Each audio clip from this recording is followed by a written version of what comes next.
건강에 관심이 많은 사람들은 보통 쌀밥 대신 다양한 곡식을 섞어서 짓는 잡곡밥을 선호한다. 잡곡밥이란 이름 그대로 쌀과 함께 현미, 보리, 수수, 파, 조, 콩 등을 섞어서 지은 밥을 말하는데 건강식단에는 항상 빠지지 않고 등장하는 것이 바로 잡곡밥이다. 잡곡밥은 흰쌀밥과 비교하여 건강에 더 좋다고 알려져 있는데 전체적으로 덜 정제된 탄수화물로서 포만감을 오랫동안 유지할 수 있다는 특징이 있다. 다이어트를 하는 사람들에게 도움이 되며 혈당을 천천히 올리기 때문에 당뇨가 있거나 당뇨 예방을 원하는 사람들에게도 큰 도움이 될 뿐만 아니라 쌀밥에 부족한 비타민과 마그네슘, 철, 아연 등의 무기질이 풍부하여 각종 성인병을 예방할 수 있다. 잡곡밥을 먹으면 건강해진다는 인식이 널리 퍼지며 최근에는 잡곡 소비량이 2배 이상 크게 증가하기도 하였는데 하지만 이렇게 건강에 좋은 잡곡밥이라도 이렇게 섭취하게 되면 오히려 건강을 망치고 소화불량과 복부팽만 등 부작용에 이어 통풍까지도 발생할 위험이 있다. 특히 50세 이후 소화 기능이 약해지기 때문에 자칫 잘못 먹으면 신장에 무리를 주고 통풍을 일으킬 위험이 있어 주의가 필요하다. 이번 영상에서는 우리가 자주 먹는 잡곡밥을 건강하게 섭취하는 방법과 섭취할 때 발생할 수 있는 부작용에 대해 알아보자. 우선 잡곡밥을 섭취할 때 주의가 필요한 첫 번째는 신장 기능이 떨어져 있는 사람이다. 신장은 혈액 속에 노폐물을 걸러서 소변으로 배출시키는 역할을 하기 때문에 방광 위 갈비뼈 아래에 자리하고 있다. 배출하는 과정에서 신장은 하루에 180리터에 달하는 혈액을 여과하여 노폐물을 걸러내고 깨끗한 혈액을 유지한다.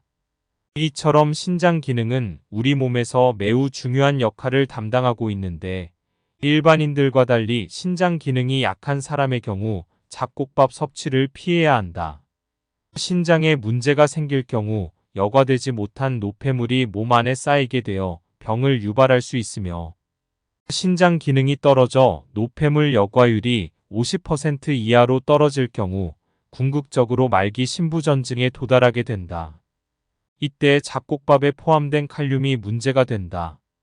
칼륨은 체내 나트륨의 농도와 세포의 수분량을 조절하고 산과 알칼리 균형을 조절하는 전해질이 역할을 하는데 신장에 문제가 있을 경우 체내 칼륨을 제대로 배출하지 못해 몸속에 쌓이고 고칼륨 혈증이 생기게 된다.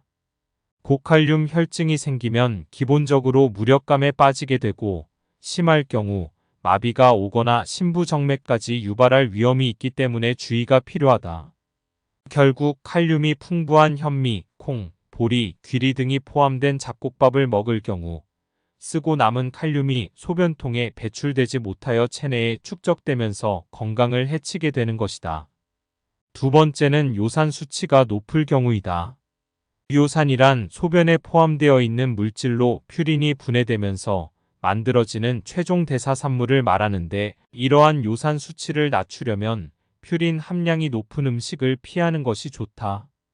하지만 잡곡밥은 퓨린이 많이 포함되어 있는 대표적인 음식으로 현미의 쌀겨에는 다량의 퓨린을 함유하고 있으며 일반적으로 잡곡밥은 백미에 비해 퓨린 함량이 훨씬 높다고 한다. 작은 햇반을 기준으로 퓨린 함량은 백미의 경우 54mg이며 현미는 78mg, 보리는 93mg인데 전문가들은 통풍 환자의 경우 퓨린 섭취를 150mg으로 제한하는 것이 좋다고 주장한다. 퓨린 함량이 높은 음식을 계속 섭취하면 요산 수치를 낮출 수 없는데 요산 수치는 혈액으로 간단하게 검사가 가능하며 혈중 요산 수치의 정상 범위는 7mg 미만이다. 만약 요산 수치가 정상 범위보다 높을 경우 요산이 과다하게 생산되거나 충분한 배출이 되지 않는다면 남은 요산이 관절에 축적되어 관절 안에 뾰족한 요산 결정이 생성되는데 바로 이것이 염증 반응을 유발하는 통풍이라 불리는 것이다.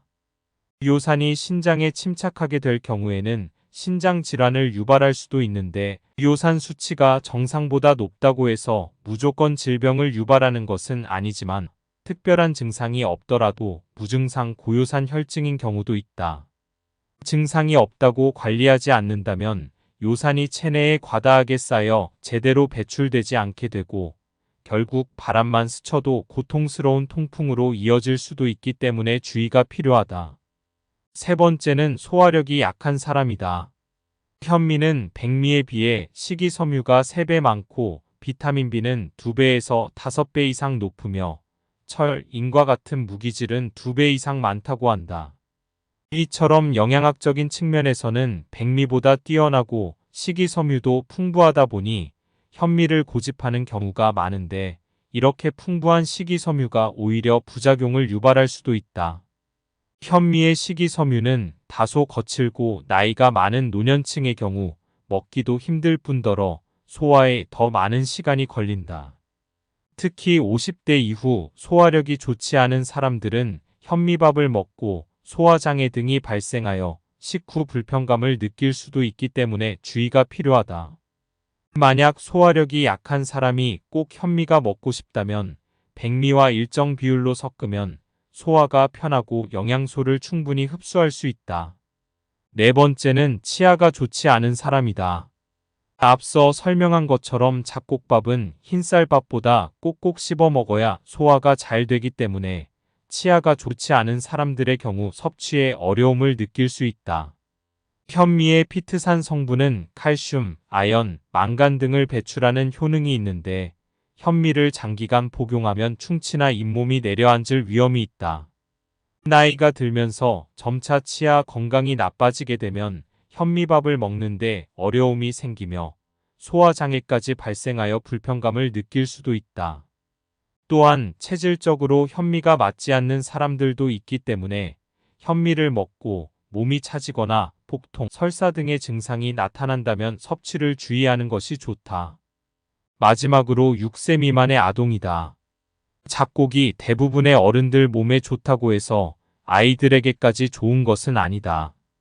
잡곡밥이 몸에 좋은 이유는 백미의 경우 90% 정도가 탄수화물이고 나머지 6에서 7%만이 단백질과 유무기질로 이루어져 있기 때문에 흰쌀로만 밥을 지어 먹는 것보다 잡곡을 섞어서 밥을 지을 경우 단백질과 유무기질 영양분을 챙길 수 있어 성장 발육에 큰 도움이 된다는 것이다.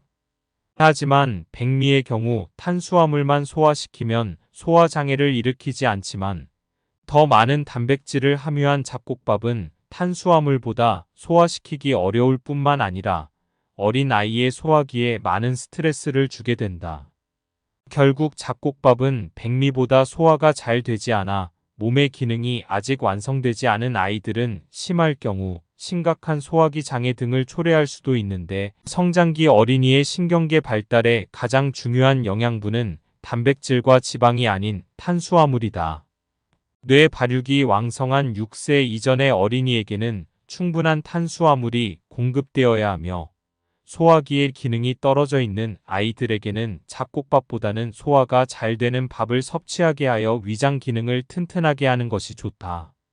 아이들도 가끔 잡곡밥을 먹는 것은 도움이 될 수 있지만 잡곡밥을 먹고 나서 아이의 배변 상태가 좋지 않거나 설사나 복통을 일으킬 경우 잡곡에 들어간 곡식이 아이와 잘 맞지 않는 것일 수도 있기 때문에 주의가 필요하다.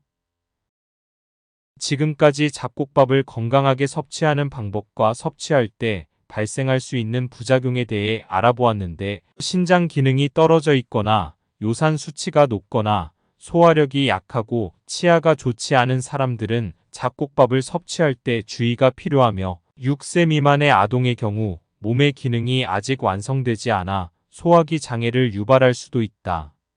세상의 모든 음식들은 우리의 건강을 위해 존재하지만 어떤 방법으로 어떻게 먹느냐에 따라 그 효과는 달라질 수 있으며 건강에 좋은 음식도 잘못된 방법으로 섭취하게 되면 오히려 건강을 해칠 수 있다는 사실을 명심해야 한다.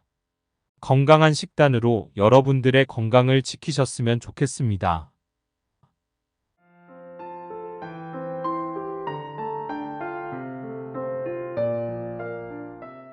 건강에 관심이 많은 사람들은 보통 쌀밥 대신 다양한 곡식을 섞어서 짓는 잡곡밥을 선호한다. 잡곡밥이란 이름 그대로 쌀과 함께 현미, 보리, 수수, 파, 조, 콩 등을 섞어서 지은 밥을 말하는데 건강 식단에는 항상 빠지지 않고 등장하는 것이 바로 잡곡밥이다. 잡곡밥은 흰쌀밥과 비교하여 건강에 더 좋다고 알려져 있는데 전체적으로 덜 정제된 탄수화물로서 포만감을 오랫동안 유지할 수 있다는 특징이 있다. 다이어트를 하는 사람들에게 도움이 되며 혈당을 천천히 올리기 때문에 당뇨가 있거나 당뇨 예방을 원하는 사람들에게도 큰 도움이 될 뿐만 아니라 쌀밥에 부족한 비타민과 마그네슘, 철, 아연 등의 무기질이 풍부하여 각종 성인병을 예방할 수 있다. 잡곡밥을 먹으면 건강해진다는 인식이 널리 퍼지며 최근에는 잡곡 소비량이 2배 이상 크게 증가하기도 하였는데 하지만 이렇게 건강에 좋은 잡곡밥이라도 이렇게 섭취하게 되면 오히려 건강을 망치고 소화불량과 복부팽만 등 부작용에 이어 통풍까지도 발생할 위험이 있다. 특히 50세 이후 소화 기능이 약해지기 때문에 자칫 잘못 먹으면 신장에 무리를 주고 통풍을 일으킬 위험이 있어 주의가 필요하다. 이번 영상에서는 우리가 자주 먹는 잡곡밥을 건강하게 섭취하는 방법과 섭취할 때 발생할 수 있는 부작용에 대해 알아보자. 우선 잡곡밥을 섭취할 때 주의가 필요한 첫 번째는 신장 기능이 떨어져 있는 사람이다. 신장은 혈액 속에 노폐물을 걸러서 소변으로 배출시키는 역할을 하기 때문에 방광 위 갈비뼈 아래에 자리하고 있다. 배출하는 과정에서 신장은 하루에 180리터에 달하는 혈액을 여과하여 노폐물을 걸러내고 깨끗한 혈액을 유지한다. 이처럼 신장 기능은 우리 몸에서 매우 중요한 역할을 담당하고 있는데 일반인들과 달리 신장 기능이 약한 사람의 경우 잡곡밥 섭취를 피해야 한다. 신장에 문제가 생길 경우 여과되지 못한 노폐물이 몸 안에 쌓이게 되어 병을 유발할 수 있으며 신장 기능이 떨어져 노폐물 여과율이 50% 이하로 떨어질 경우 궁극적으로 말기 신부전증에 도달하게 된다. 이때 잡곡밥에 포함된 칼륨이 문제가 된다.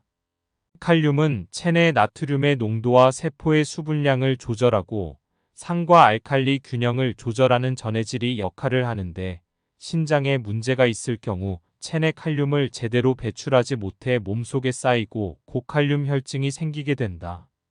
고칼륨 혈증이 생기면 기본적으로 무력감에 빠지게 되고 심할 경우 마비가 오거나 심부정맥까지 유발할 위험이 있기 때문에 주의가 필요하다. 결국 칼륨이 풍부한 현미, 콩, 보리, 귀리 등이 포함된 잡곡밥을 먹을 경우 쓰고 남은 칼륨이 소변통에 배출되지 못하여 체내에 축적되면서 건강을 해치게 되는 것이다. 두 번째는 요산 수치가 높을 경우이다. 요산이란 소변에 포함되어 있는 물질로 퓨린이 분해되면서 만들어지는 최종 대사산물을 말하는데 이러한 요산 수치를 낮추려면 퓨린 함량이 높은 음식을 피하는 것이 좋다. 하지만 잡곡밥은 퓨린이 많이 포함되어 있는 대표적인 음식으로 현미의 쌀겨에는 다량의 퓨린을 함유하고 있으며 일반적으로 잡곡밥은 백미에 비해 퓨린 함량이 훨씬 높다고 한다. 작은 햇반을 기준으로 퓨린 함량은 백미의 경우 54mg이며 현미는 78mg, 보리는 93mg인데 전문가들은 통풍 환자의 경우 퓨린 섭취를 150mg으로 제한하는 것이 좋다고 주장한다. 퓨린 함량이 높은 음식을 계속 섭취하면 요산 수치를 낮출 수 없는데 요산 수치는 혈액으로 간단하게 검사가 가능하며 혈중 요산 수치의 정상 범위는 7mg 미만이다. 만약 요산 수치가 정상 범위보다 높을 경우 요산이 과다하게 생산되거나 충분한 배출이 되지 않는다면 남은 요산이 관절에 축적되어 관절 안에 뾰족한 요산 결정이 생성되는데 바로 이것이 염증 반응을 유발하는 통풍이라 불리는 것이다. 요산이 신장에 침착하게 될 경우에는 신장 질환을 유발할 수도 있는데 요산 수치가 정상보다 높다고 해서 무조건 질병을 유발하는 것은 아니지만 특별한 증상이 없더라도 무증상 고요산 혈증인 경우도 있다. 증상이 없다고 관리하지 않는다면 요산이 체내에 과다하게 쌓여 제대로 배출되지 않게 되고 결국 바람만 스쳐도 고통스러운 통풍으로 이어질 수도 있기 때문에 주의가 필요하다. 세 번째는 소화력이 약한 사람이다. 현미는 백미에 비해 식이섬유가 3배 많고 비타민 B는 2배에서 5배 이상 높으며 철, 인과 같은 무기질은 2배 이상 많다고 한다. 이처럼 영양학적인 측면에서는 백미보다 뛰어나고 식이섬유도 풍부하다 보니 현미를 고집하는 경우가 많은데 이렇게 풍부한 식이섬유가 오히려 부작용을 유발할 수도 있다. 현미의 식이섬유는 다소 거칠고 나이가 많은 노년층의 경우 먹기도 힘들 뿐더러 소화에 더 많은 시간이 걸린다. 특히 50대 이후 소화력이 좋지 않은 사람들은 현미밥을 먹고 소화장애 등이 발생하여 식후 불편감을 느낄 수도 있기 때문에 주의가 필요하다. 만약 소화력이 약한 사람이 꼭 현미가 먹고 싶다면 백미와 일정 비율로 섞으면 소화가 편하고 영양소를 충분히 흡수할 수 있다. 네 번째는 치아가 좋지 않은 사람이다. 앞서 설명한 것처럼 잡곡밥은 흰쌀밥보다 꼭꼭 씹어 먹어야 소화가 잘 되기 때문에 치아가 좋지 않은 사람들의 경우 섭취에 어려움을 느낄 수 있다. 현미의 피트산 성분은 칼슘, 아연, 망간 등을 배출하는 효능이 있는데 현미를 장기간 복용하면 충치나 잇몸이 내려앉을 위험이 있다. 나이가 들면서 점차 치아 건강이 나빠지게 되면 현미밥을 먹는데 어려움이 생기며 소화장애까지 발생하여 불편감을 느낄 수도 있다. 또한 체질적으로 현미가 맞지 않는 사람들도 있기 때문에 현미를 먹고 몸이 차지거나 복통, 설사 등의 증상이 나타난다면 섭취를 주의하는 것이 좋다. 마지막으로 6세 미만의 아동이다. 잡곡이 대부분의 어른들 몸에 좋다고 해서 아이들에게까지 좋은 것은 아니다. 잡곡밥이 몸에 좋은 이유는 백미의 경우 90% 정도가 탄수화물이고 나머지 6에서 7%만이 단백질과 유무기질로 이루어져 있기 때문에 흰쌀로만 밥을 지어 먹는 것보다 잡곡을 섞어서 밥을 지을 경우 단백질과 유무기질 영양분을 챙길 수 있어 성장 발육에 큰 도움이 된다는 것이다. 하지만 백미의 경우 탄수화물만 소화시키면 소화장애를 일으키지 않지만 더 많은 단백질을 함유한 잡곡밥은 탄수화물보다 소화시키기 어려울 뿐만 아니라 어린 아이의 소화기에 많은 스트레스를 주게 된다. 결국 잡곡밥은 백미보다 소화가 잘 되지 않아 몸의 기능이 아직 완성되지 않은 아이들은 심할 경우 심각한 소화기 장애 등을 초래할 수도 있는데 성장기 어린이의 신경계 발달에 가장 중요한 영양분은 단백질과 지방이 아닌 탄수화물이다. 뇌 발육이 왕성한 6세 이전의 어린이에게는 충분한 탄수화물이 공급되어야 하며 소화기의 기능이 떨어져 있는 아이들에게는 잡곡밥보다는 소화가 잘 되는 밥을 섭취하게 하여 위장 기능을 튼튼하게 하는 것이 좋다. 아이들도 가끔 잡곡밥을 먹는 것은 도움이 될 수 있지만 잡곡밥을 먹고 나서 아이의 배변 상태가 좋지 않거나 설사나 복통을 일으킬 경우 잡곡에 들어간 곡식이 아이와 잘 맞지 않는 것일 수도 있기 때문에 주의가 필요하다. 지금까지 잡곡밥을 건강하게 섭취하는 방법과 섭취할 때 발생할 수 있는 부작용에 대해 알아보았는데 신장 기능이 떨어져 있거나 요산 수치가 높거나 소화력이 약하고 치아가 좋지 않은 사람들은 잡곡밥을 섭취할 때 주의가 필요하며 6세 미만의 아동의 경우 몸의 기능이 아직 완성되지 않아 소화기 장애를 유발할 수도 있다. 세상의 모든 음식들은 우리의 건강을 위해 존재하지만 어떤 방법으로 어떻게 먹느냐에 따라 그 효과는 달라질 수 있으며 건강에 좋은 음식도 잘못된 방법으로 섭취하게 되면 오히려 건강을 해칠 수 있다는 사실을 명심해야 한다. 건강한 식단으로 여러분들의 건강을 지키셨으면 좋겠습니다.